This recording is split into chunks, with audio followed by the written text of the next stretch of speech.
I'm Aryeh Schwartz, along with my co-host Rachel Galligan, and welcome to the Winsidr Show, where it's all about the W. 2 weeks into the league, what's been going on?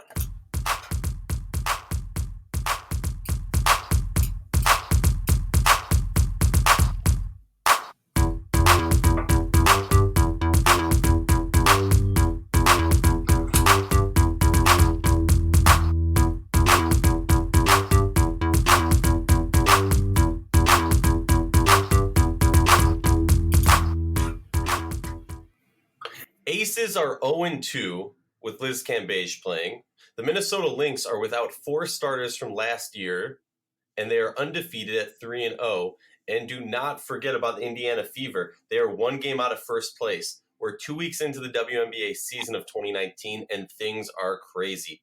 If you like our show, please consider joining our Patreon community. For less than a cup of coffee a month, you can directly show support for the hard work we do covering the W. A little announcement. As some of you might be aware, this is our 100th episode. We're very excited about that. But we didn't want to miss out on any WNBA coverage, so we decided we're going to work on a special, some exciting, fun stuff that we've never done before. We're going to work on that and get you that special out, but we want to get back to the regular scheduled programming. Rachel, how you doing?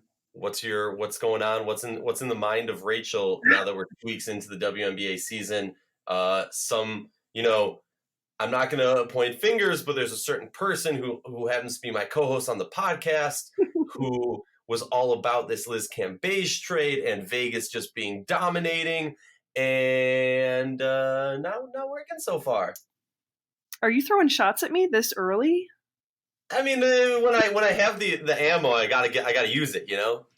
Well, first and foremost, let me take it back. I just want to say congratulations to you, to us on the 100th episode. I have not been a part of all of them, but I've been a fan and obviously being a part of them for over a year now. I just want to say thank you to you and the rest of the Insider team. It's incredible the work you do, Aryeh, and I'm just so thankful to be a part of it. And to cover the league in any capacity is just a blessing to be a part of. So this is cool to kind of see 100 come about, and I just know it's just going to continue to get better. So enough of my soapbox. Back to the shot fired.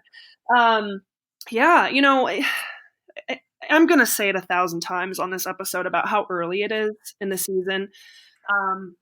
I have been extremely busy myself with different things I've been doing. So I'm going to be really upfront. I haven't been able to see everybody play, but I did make it a point to make sure I watched the Aces play in both of their games so far this season. And, it's first and foremost, it's so early. There's so much star power on this team, and there's so much youth on this team. And then you throw in Liz Cambage with it, and you can just tell when you're watching them play that, Lambier is very much trying to figure out how this entire dynamic is going to work. And I think you throw in like even the rotations. I was watching their game yesterday as we're recording on Monday, but I watched their game against Connecticut, who, is an incredible team. We'll get to them a little bit later on, but just some of the rotations down the stretch and how he's playing the bigs, in particular, Liz and Asia together. Asia came out and played dominant. She played extremely well, especially out of the jump. But I think the first thing is, one, Liz has only played in 2 games, and she has been out for close to 9 months. So as a former player, it does take some time to even get your legs underneath you.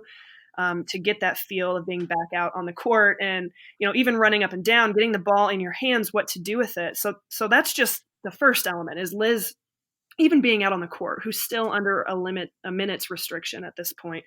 Then you throw in the fact that she's with a brand new team, whole new dynamic, whole new system. I mean, there's a lot being thrown at her individually right now that she's still trying to just kind of work through. And I don't know, unless you've played the game of basketball, if you fully kind of understand that. Like even me, for example, like when I played those first few games of my career each season were always a little bit like, just different. You were off, you weren't quite feeling yourself, and that was without an injury. So I think with Liz, I'm just happy that she's back out on the court.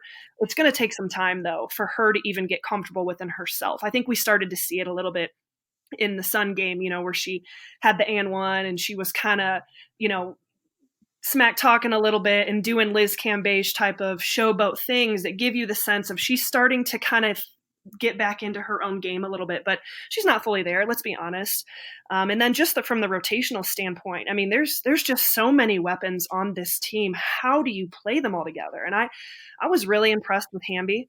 I wasn't sure what was going to happen with her with kind of, she's been amazing. She's found a way to give herself minutes so far this season by just working hard, being consistent, making plays, not making a ton of mistakes.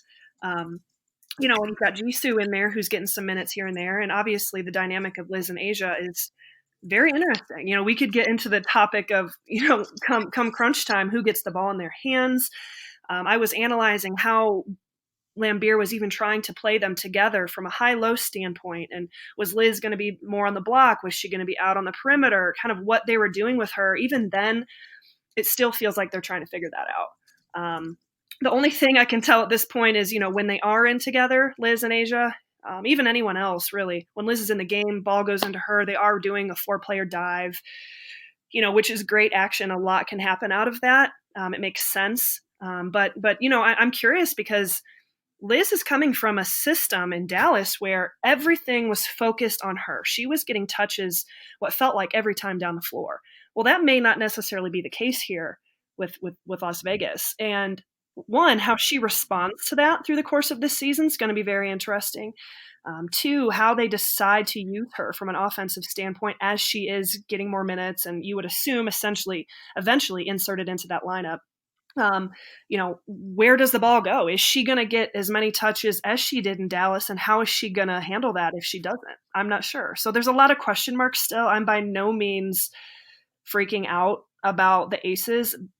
Again, we're still dealing with a very young team and franchise, still learning to play together. And this addition is going to prolong that comfort level because it's such a change kind of how they've been used to playing. So it's going to be a process. And honestly, so much of it is going to be depending on how coachable they are. How willing are they to kind of work through these learning curves? How selfless are some of these players going to be in terms of getting touches? And, you're dealing with a lot of star power on there. And so managing that is going to be the biggest aspect of how much success this team can have as we move forward. But, I'm not worried about it. I think, they've lost both of their games by single digits. They lose to Phoenix and, the Mercury. You've said countless times they're your favorites to win it all. They're playing well. They look really, really strong, in my opinion, which I'm not surprised with.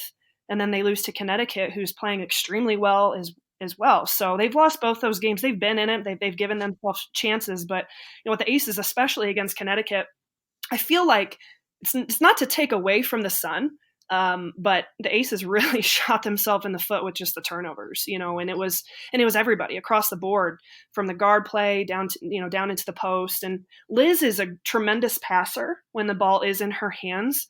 And you can even tell, like, she'll catch it and she doesn't know necessarily where to go with it yet. Normally, she has pinpoint passes out to her teammates and kickouts, and she had a couple, I think 1 or 2 turnovers, just really throwing it right to the defender's hands. And that was a little bit unusual for her because I think she's a tremendous passer. And that's a systematic error. That's just getting your legs underneath you. But Aces have got to get those turnovers taken care of, because if they're turning it over, 19 to 20, however many it was, times a game, especially against a team like the Sun, who's as sound as they are, you're not going to win very many of those games. But I don't know. What do you think? What do you think of the whole Aces situation right now? I mean, I got one thing to add. Really, I think you hit it on the head. For me, you have to have some leeway because it's early in the season. You got a new star coming in. I think Liz does, to a certain extent, hamper the growth of this team. And don't take that out of context. What I mean by that is this team was really vibing towards the end of last year, and you add Liz in. Now you got to kind of recalibrate the whole team. Right. So we're seeing some growing pains. The real question, like you said, is if this frustration and these this this streak of losses, if you want to even call it that, continues, how happy and how selfless are these, this team chock full of stars going to be? A lot of times, we look at the Minnesota Lynx, this team that had so many stars on the roster, or you can say the LA Sparks, so many stars on the roster, and they were able to succeed, that we kind of forget of all of the other rosters that were so star-studded that were not able to get it done. And I'm not saying that that's on anyone else, but the first team that comes to mind has to be, in my mind, the Chicago Sky, when you had Sylvia, Deladon, and that ridiculous lineup. But for me, the one other thing that's really concerning about Vegas, and I feel like a broken record, we talked about this at the beginning of last year, and we got a lot of flack about this. Oh, it's too early. Oh, it's too early. We know it's too early. But Vegas is just shooting so few three-pointers still. I mean, Vegas was shooting, I think, 9 to 10 three balls last season per game. We're looking at 13 this season. All right. I believe in the Connecticut game, we were looking at like less than 15, and we were looking at 9 or maybe something like that.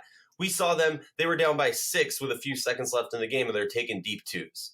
Something needs to change with that. I've heard literally a quote from Bill Laimbeer saying, essentially, if we're going to lose by the 3 ball, we're going to lose by the 3 ball. But look at who we have everywhere else.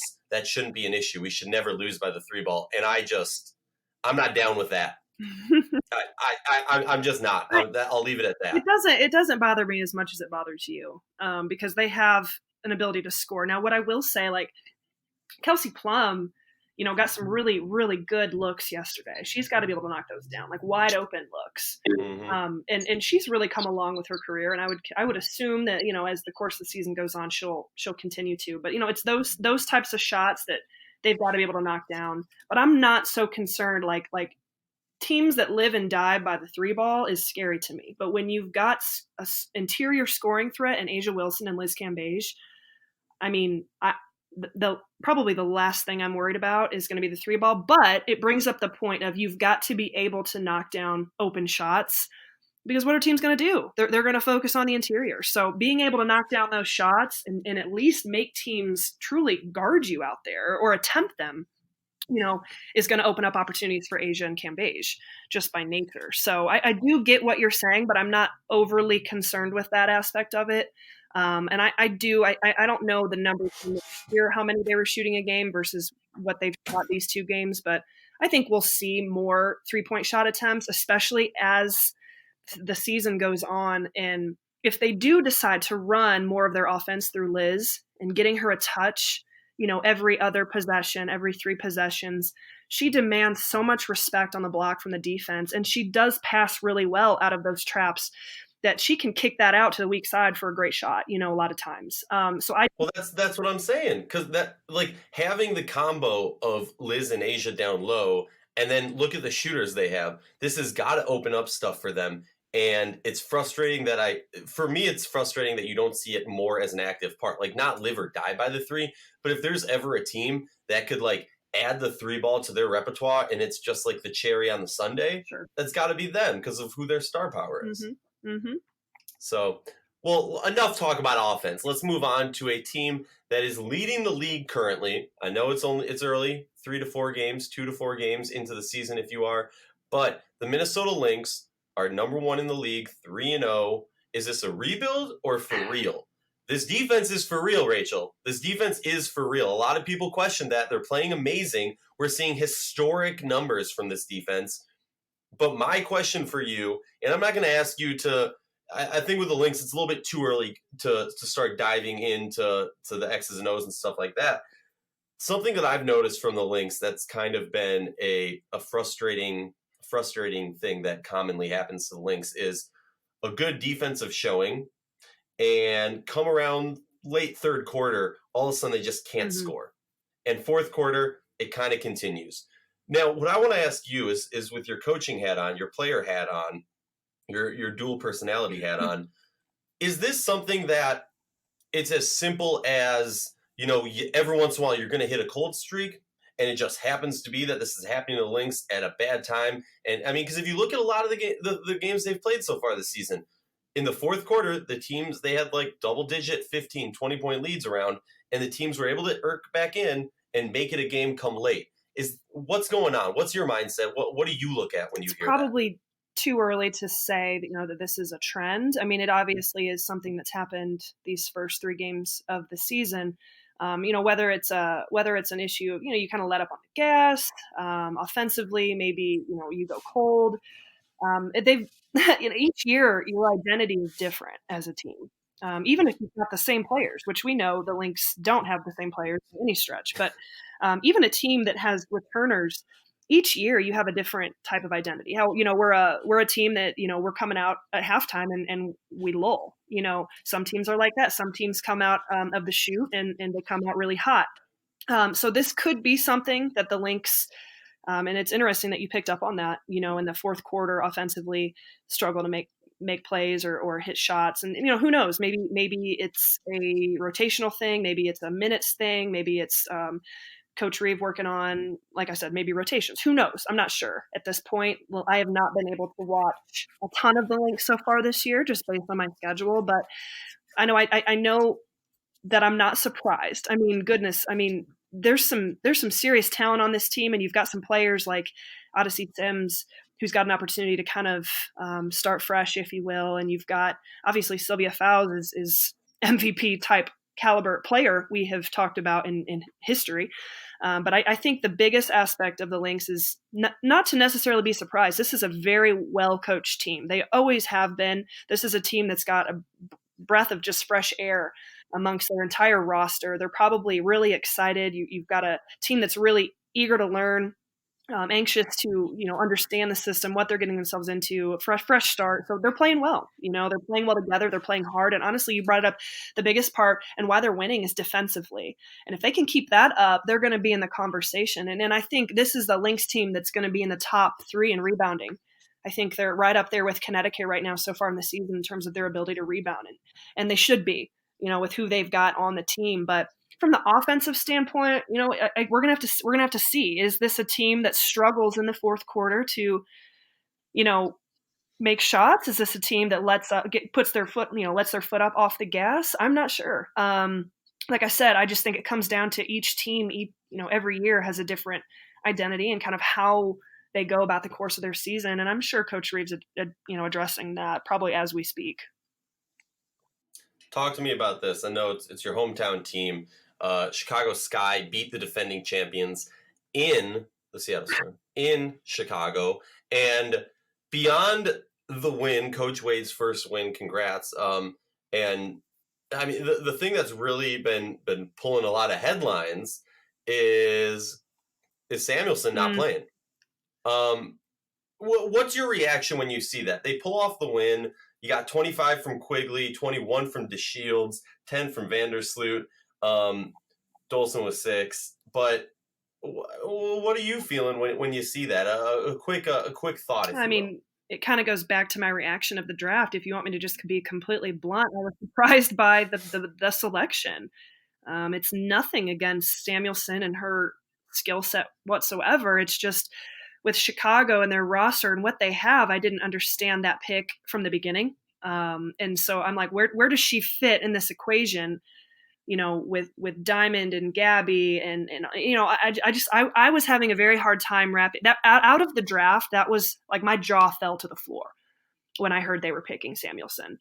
And I know others do feel that way. And there's a lot of people who are supportive of it. Again, it's not about Katie Lou herself. It's just about the genetic makeup of this team and where does she fit? And I don't know where she fits from a minute standpoint. And I don't know how she's doing in practice and how she's adjusting to the WNBA and all those sort of things. Those are things that are going on behind closed doors and we don't necessarily know about. But I'm not surprised remotely that she's not playing because, again, look who we're talking about. It's a veteran team and Allie Quigley, Vandersloot. So, okay, no one's going to get benched there. Diamond DeShields is one of the most athletic, dynamic players in the league. And then you've got, Lavender and you've got, Parker and Dolson and Gabby. And, it's like someone's going to run out, is not going to get, as many minutes. And I'm not surprised by it. But again, it's very early and it could just be an early chemistry thing. It could be a learning curve. It could be a lot of factors. It's just probably going to take some time for Samuelson to kind of find where she fits in this rotation. Oh, totally. And I think you've knocked it on the head again. We might have to title this episode, "It's Early, Calm Down." Well, let's talk about a team that's been doing pretty good. Defeated the New York Liberty twice so far into this very young season. The Indiana Fever, game one, they win on a last-second play, which we've talked about. Tara McCowan gets the drop down low, knocks it in. They win 81-80. Then they go back for the second game after a loss, and they play the Liberty again. And this game they win 92-77. At certain points, it was just a shellacking, 20-point leads. Everybody who played for the Fever scored. And you got two players off the bench scoring double digits. You got Kelsey Mitchell going off for 23, Erica Wheeler for 10. Wheeler has her worst game of the season so far with 10 points. Fever, obviously they're in year two of a complete rebuild. I mean, this team started from scratch. And for me, my biggest question for the Fever has constantly been they need a true center. Who are they going to get? They get McCowan. They have a Chanwa. They got Laney. They have some size now. All right. What are you looking at this Fever team? A lot of people predict them to be at the bottom of the pack again when it comes to the end of the season. I'm putting my money that they're not the worst team at the end of this season. Talk to me about the Indiana Fever early on. It's interesting. They're leading the league in scoring right now, which is impressive. This is still I don't want to say rebuild. This is a team that's in the second year of a rebuild in my mind when I look at them because of all the new players that came in last year. And then you lose Vivians who goes down. And so you kind of have to rebuild the lineup because she was really inserting herself as one of those go-to players. But they're proving early that they can score it. They're averaging just over 83 a game, which does in fact lead the league at this time. The next team would be the Mystics, which we shouldn't be surprised by that. I just think the question mark is, are they going to be able to maintain that scoring production? Is my question. But even bigger, are they going to be able to defend? They're giving up about 82 a game, which, I'm not sure where that ranks amongst the rest of the teams right now. But I think it comes down to defense.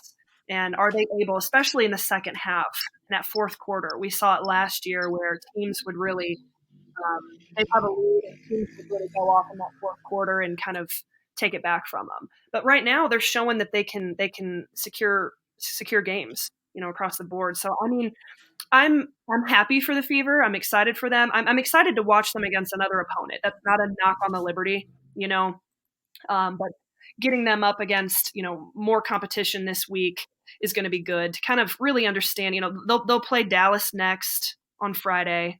So that gives them, close to almost a week to continue to improve and focus on things and get their rotation set and focus on some defensive aspects. But they'll face the Wings, and then they've got a serious test with the Mercury coming to town on Sunday. So this week's going to tell us a lot in terms of kind of can they maintain that offensive production against, teams like a Dallas, who we know is going to be able to defend, and teams like Phoenix, who can defend and score it. So I'm happy for them. I think this is a team that, will be right on the cusp of playoff or not. Could be surprised, but they're definitely going to be better. There's no doubt about that. Let's talk about what I'm calling the merry-go-round. The Mercury, the Aces, the Sparks, and the Sun. All these teams were projected to be, top 4, top 6 teams coming into the season. A lot of people after the Shanae trade, LA is going to win. A lot of people after the Liz trade, Vegas is going to win. A lot of people before the Taurasi injury, Mercury is going to win. And then the Sun have always kind of been there just because, they didn't, they lost Shanae, but you know what I mean. Mm-hmm. The merry-go-round is because all these teams have proceeded to beat one, lose to the other. I'll beat you, I'll lose to you, and the whole merry-go-round. Rachel, how do we judge the power dynamic of these teams when they've all beat each other and lost to each other?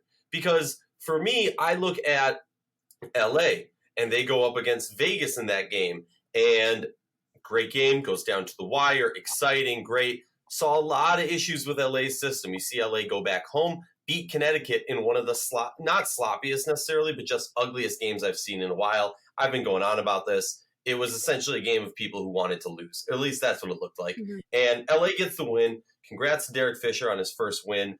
But you still got to have a lot of questions. And I don't care if you're an LA Sparks fan. I didn't have anything answered after that win over Connecticut.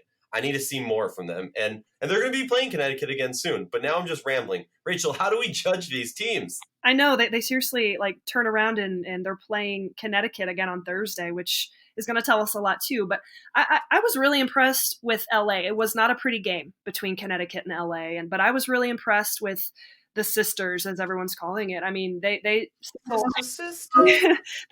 double-handedly willed LA, down the stretch, and you saw the emotion and the firepower between those two, which we've all become very accustomed to seeing in their own respective teams, but to see it out there together was really fun. But I mean, I'm with you. There's still a ton of question marks with LA, especially, Jesus, let's talk about the elephant in the room of Candace Parker and her return. How does that impact things? But there's no doubt. And throw Vidiva in there too. Right. And I mean, so LA is very talented. I've been impressed with that was the one game I did catch. I still have a ton of question marks. There's really nothing else I can say. I'm impressed with just seeing the two sisters out there was fun to see. I'll be one of the first ones to admit it on a podcast. I loved it. It was awesome. But Connecticut, switching over to them, that's a team that and you've said like they're always there, but I just love watching this Connecticut team because they are a very disciplined team in my mind. And Jonquel Jones is such an incredible player. At 6'6", what she's able to do on the floor, and she's not even like peaking. You know what I'm saying? Like she's getting. How has no one?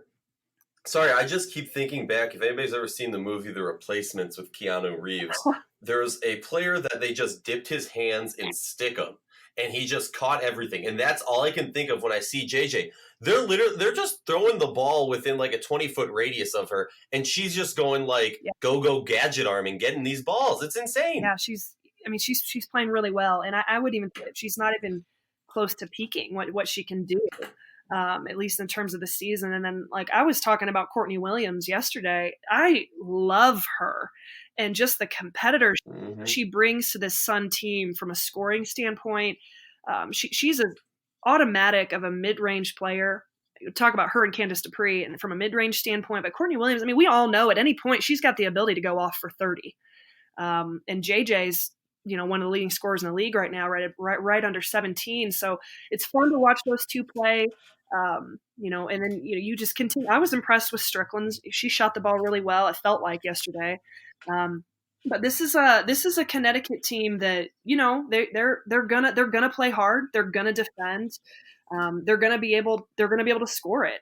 We talked about them a ton last year of potentially even being a contender, but they hit that massive lull that kind of hurt them through the course of the season with some drama and things like that. But I don't see them really skipping a beat at all with the loss of Shanae. That's not a knock to her. It's just kind of where this team is when you free up Jonquel to just have a season. Right. And they've all been together so long. So there's a great amount of chemistry there. You can just sense out on the court and with this staff, all those things. I think they're really going to be a problem this year, just from a consistency standpoint. I mean, you look at a team like Connecticut versus a team like the Aces, and it's, you've got chemistry and longevity, and then you've got the complete opposite end of the spectrum where it's like all these players trying to figure out how the hell do we make this work.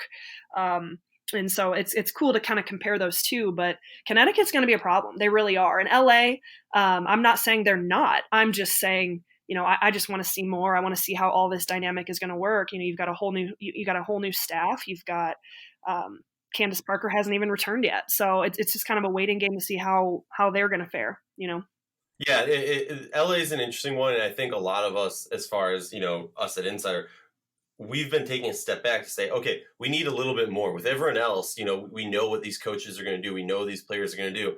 LA is just throwing a giant curveball with who their roster is, who their coach is, and we got to figure it out. Mm-hmm. But that's kind of a fun thing. Real quick, the season ends today. Vegas, Atlanta, Dallas, and New York are not making the playoffs. A little note about the Liberty. The Liberty, thanks to Ari Chambers for pointing this one out, are currently on a 15-game losing streak going back to last season. Wow. Yeah. All right. Now, speaking of losing, I got to throw some shade at Rachel real quick. Oh. Last week, or I believe it was this past Saturday, Rachel, Pat, and I decided to do a pick'em for the four-game setup that was going on Saturday. And, well, not to brag, I got 4 for 4. Rachel got 1 for 4. Come on, man. I didn't even realize that. I knew I should have gone with Chicago. That was my initial gut reaction in that game. Yeah, that would have been the sleeper. That would have. I honestly, I'm not even gonna lie. Shout out to Sky Shy Show. I always get it confused. But shout out to them, because as I was about to pick Seattle, I was like, you know what? Shout out to my Sky fans. I'm gonna pick the Sky, and it came worthy. So maybe I'll have to do a little bit more of that. Rachel, sorry to throw you under the bus there. I had to do it. You're fine. I was sitting in the traffic and I just texted you real quick. So what? Well, let's do it again. We got upcoming games: Liberty versus LA, the Lynx and the Storm, Sky and the Mystics, Sparks and the Sun, Wings and Fever. You down to go down by these games one by one and just pick a winner? No discussion, just pick a winner. All right, cool. Liberty or Vegas or that. LA Sparks at the Liberty. I really think the Sparks will win it. I will. I mean, I do. I do. I'm going Sparks. Yeah, I agree. Lynx versus the Storm, which is on Tuesday. We'll tell you the dates on these two. Games coming up. Lynx at Storm. That's going to be a true test. It's going to be a fun one. That's the one I'm really looking forward to tomorrow. Today, when this is being released, I'm going to go Lynx. I think Lynx are going to go out to Seattle and beat them.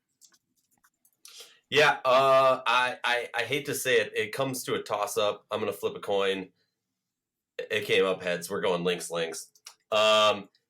Sky taking on the Mystics on Wednesday at the new stadium in D.C. The home court advantage is real there.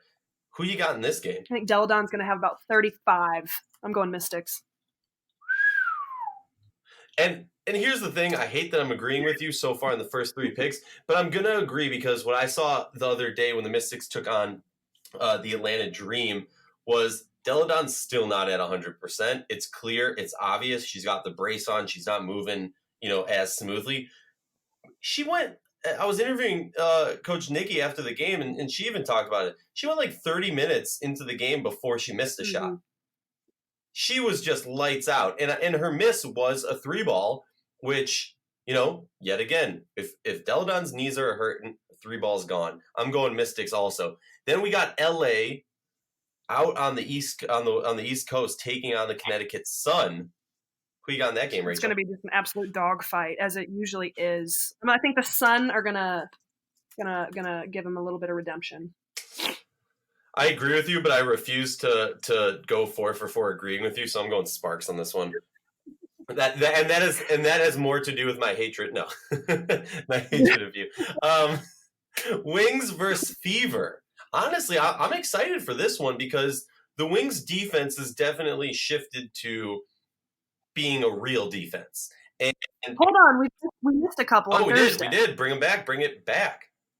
Talk. Thursday, we've got 3 games, so we've got 2 more. The Phoenix Mercury versus Minnesota Lynx. Ooh, I got Mercury. I got Mercury too. And the final game that night, this will be a good one. Aces in Atlanta taking on the Dream. Will the Dream respond to kind of their slow start? I think Aces will win. I gotta say, it's a tough one. With that amount of time off, I really want to go Dream, but I think the Aces are going to pull off a victory. But that honestly, that might be one of the tougher ones out of this pick'em, because Atlanta is going. Talking to Nikki after the game, Atlanta's going back to the basics, going back to square one, and playing those basics so well is what made Atlanta a team not to be messed with last year. All right, now I'm going to talk myself into a dream take it. Dream take it. All right. Now we can move on to Wings Fever. As I was saying, you got the Wings who have gotten this defense in a much better position. And if you talk about Liz Cambage, now that she's left, you're talking about a completely different team in the sense of all these young players getting more touches. So we're really going to see a lot more from these young players. Who you got in this game? Because I got Wings. I think Dallas is. They're kind of, everyone expects them to like, oh, they're not going to do much. There's good things coming from Dallas. I don't doubt that. There's power on this team. It's a talented team. I think we're going to see a lot of wins down the road. This is going to be one of them. I got Dallas over the Fever. Awesome. Well, that's all we got for today, folks. We believe the players of the W and its community deserve the same in-depth analysis and respect that men's sports receive on a daily basis. Please consider joining our Patreon community to help support the hard work that we do covering the W.